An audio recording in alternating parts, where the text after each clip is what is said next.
బయోఫిష్ ట్యాంకుల గురించి ప్రత్యేకంగా పరిచయం అక్కర్లేదు. వీటి ద్వారా చేపల పెంపకం చేపడుతుంటారు. తమిళనాడులోని ఈ వ్యాపారం మంచి లాభాలు అందిస్తుంది. ముఖ్యంగా చిన్న సన్నకారు రైతులకు ఈ బయోఫిష్ ట్యాంకులు సిరులు కురిపిస్తున్నాయి. చిన్నపాటి కృత్రిమ చెరువులుగా కనిపించే ఈ బయో ట్యాంకులకు పెట్టుబడి తక్కువ.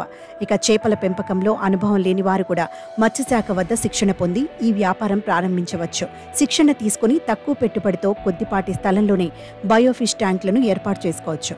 ఇలా బయో ట్యాంక్ వ్యాపారం ద్వారా తమిళనాడులోని చాలా కుటుంబాలు ఆదాయాన్ని పెంపొందించుకుంటున్నారు. ఇక బయో ట్యాంకులను చాలా తక్కువ ఖర్చుతోనే ఏర్పాటు చేయవచ్చు. టార్పాలిన్ వేసి అందులో నీటిని నింపి చేపలు పెంచుకోవచ్చు. తక్కువ నీటితోనే చేపల పెంపకాన్ని చేపట్టగలుగుతున్నామని రైతులు పేర్కొన్నారు. ఒక్కో బయోఫిష్ ట్యాంకులో 450 తిలాపియా, లాబ్స్టర్ రకాలకు చెందిన చేపలను పెంచుతున్నట్లు ఆ రైతులు చెబుతున్నారు. ఇంటి దగ్గరే 2 బయోఫిష్ ట్యాంకులు పెట్టుకుని 1000 చేపల వరకు పెంచుతున్నారు. ఇక ఈ ట్యాంకుల్లో ఉండే చేపలను రక్షించేందుకు వలను ఏర్పాటు చేస్తున్నారు. ఈ వల ద్వారా కప్పి కొంగలు, కాకుల నుంచి చేపలను రక్షించుకుంటున్నారు. ఇక ఈ బయోఫిష్ ట్యాంకుల ఏర్పాటుకు తమిళనాడు ప్రభుత్వం సబ్సిడీ సైతం ఇస్తోంది.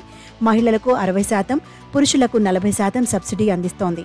ఈ రాయితీతో పాటు లబ్ధిదారులకు తమిళనాడు మత్స్యశాఖ తగిన శిక్షణ కూడా ఇస్తోంది. ఇలా ప్రభుత్వం అనేక రకాల సదుపాయాలు కల్పిస్తుండటంతో ఆక్వా రంగంలో పూర్వ అనుభవం లేని వారు కూడా ఆసక్తి చూపుతున్నారు. మొత్తంగా తక్కువ ఖర్చుతో లక్షల్లో ఆదాయం పొందవచ్చని ఈ బయోఫిష్ ట్యాంకులను నిర్వహిస్తోన్న రైతులు చెబుతున్నారు.